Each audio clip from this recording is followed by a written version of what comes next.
బలగం సినిమాతో దర్శకుడిగా మారిన కమెడియన్ వేణు సెకండ్ మూవీ కోసం చాలా ఎక్కువ టైం తీసుకుంటున్నారు. దిల్ రాజు బ్యానర్లోనే వేణు సెకండ్ మూవీ కూడా ఉండబోతుందని ఇప్పటికే స్పష్టమైంది.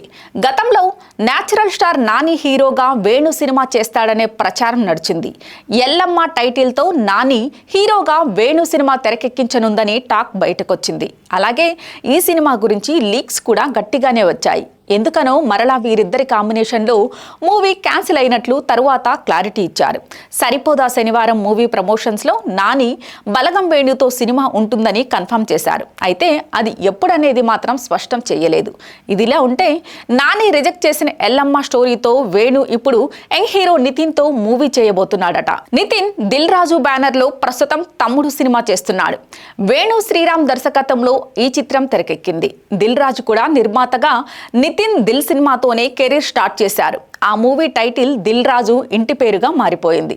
మరలా నితిన్తో దిల్ రాజు శ్రీనివాస కళ్యాణం మూవీ చేశారు. అది ఫ్లాప్ అయ్యింది. ప్రస్తుతం వేణు శ్రీరామ్ దర్శకత్వంలో చేస్తున్న మూవీ మాత్రం హిట్ అవుతుందనే నమ్మకంతో ఉన్నారు. దీని తర్వాత బలగం వేణుతో చేయనున్న ఎల్లమ్మ సినిమా కోసం నితిన్ని తీసుకోవాలని దిల్ రాజు ప్లాన్ చేస్తున్నారట. ప్రస్తుతం ఈ మూవీ గురించి నితిన్తో డిస్కషన్ నడుస్తున్నాయట. త్వరలో ఈ చిత్రంపై స్పష్టత వచ్చే అవకాశం ఉందనే మాట వినిపిస్తోంది. నితిన్ ఈ మూవీకి ఓకే చెబితే వచ్చే ఏడాది షూటింగ్ స్టార్ట్ చేయొచ్చని అంటున్నారు. బలగం సినిమాతో బ్లాక్ బస్టర్ సక్సెస్ అందుకున్న వేణు నెక్స్ట్ ఎలాంటి కథాంశంతో మూవీ చేస్తాడా అనే అందరూ వెయిట్ చేస్తున్నారు.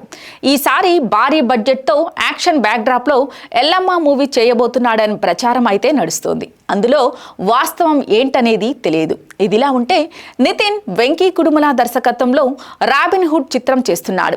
డిసెంబర్ 20న ఈ సినిమాని రిలీజ్ చేస్తున్నట్లు ప్రకటించారు. ప్రస్తుతం అయితే ఈ సినిమాకి సంబంధించిన ఎలాంటి సౌండ్ లేదు. శ్రీలీల రాబిన్ హుడ్ మూవీలో హీరోయిన్గా నటిస్తుంది.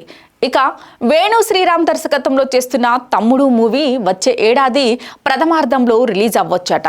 సప్తమి గౌడ ఈ సినిమాతో టాలీవుడ్లోకి ఎంట్రీ ఇస్తోంది.